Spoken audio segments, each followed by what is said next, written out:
आणि आता बुलेटिनमध्ये एक महत्त्वाची ब्रेकिंग न्यूज आपण पाहूयात। नाशिकमधील अशोक खरात प्रकरणी एसआयटी तपासामध्ये धक्कादायक माहिती समोर आली आहे। पीडित महिलेच्या गर्भपात प्रकरणामध्ये चौकशी दरम्यान नवे खुलासे आता समोर येत आहेत। नाशिकमधील बड्या डॉक्टरांसह पालिकेतील डॉक्टरांची खरातला मदत होती।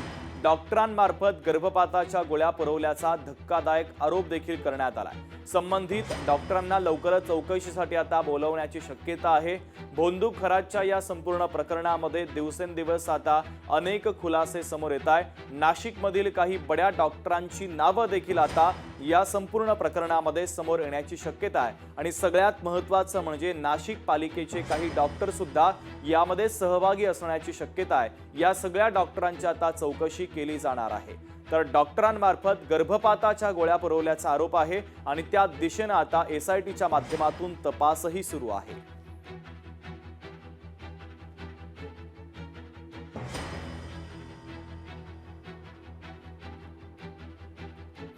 पुढची महत्त्वाची बातमी आपण पाहूयात। नाशिकच्या आयटी कंपनीतील धर्मांतर प्रकरणी कंपनीतील नेटचे पासवर्ड देखील अश्लील भाषेमध्ये असायचे अशी माहिती आता समोर आलेली आहे।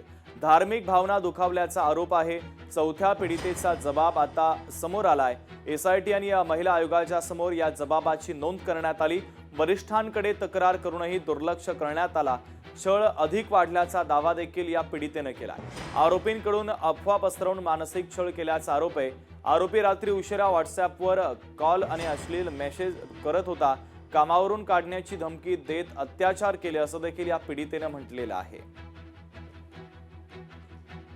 महेश महाले आमचे प्रतिनिधी या बातमीच्या संदर्भातले अधिकचे आणि ताजे अपडेट आपल्यापर्यंत पोहोचवतात आहे। महेश, या प्रकरणामध्ये आता अनेक धक्कादायक खुलासे समोर येत आहेत। पीडितेने जो जबाब दिलेला आहे तो धक्कादायक आहे। अगदी खरं शुभम, आपण जर बघितलं असेल तर नाशिकच्या बहुराष्ट्रीय टीसीएस या कंपनीमधला लैंगिक अत्याचार आणि धर्मांतराच्या प्रकरणामध्ये रोज नवनवीन खुलासे होताना आपल्याला बघायला मिळत आहे।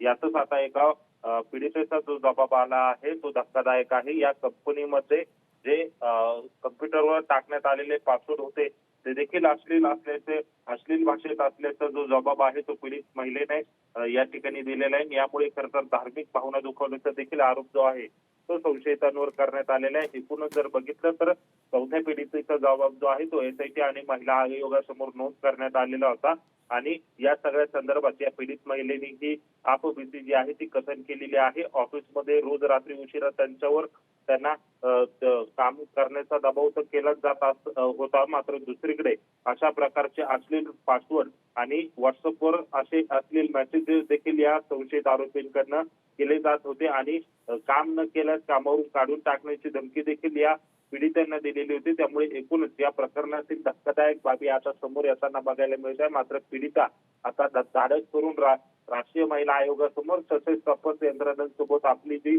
कहाणी आहे, आपली आपबीती ही कथन करतायत। या जबाबावरून आता या आरोपीच्या आणखी यांच्यावर कडक कारवाई करण्याचे आदेश देखील तपास यंत्रणांकडून देण्यात येत आहेत। अगदी महेश, अत्यंत महत्त्वाचे अपडेट या बातमीच्या संदर्भातले पोहोचवलेले आहेत। तुर्तास धन्यवाद।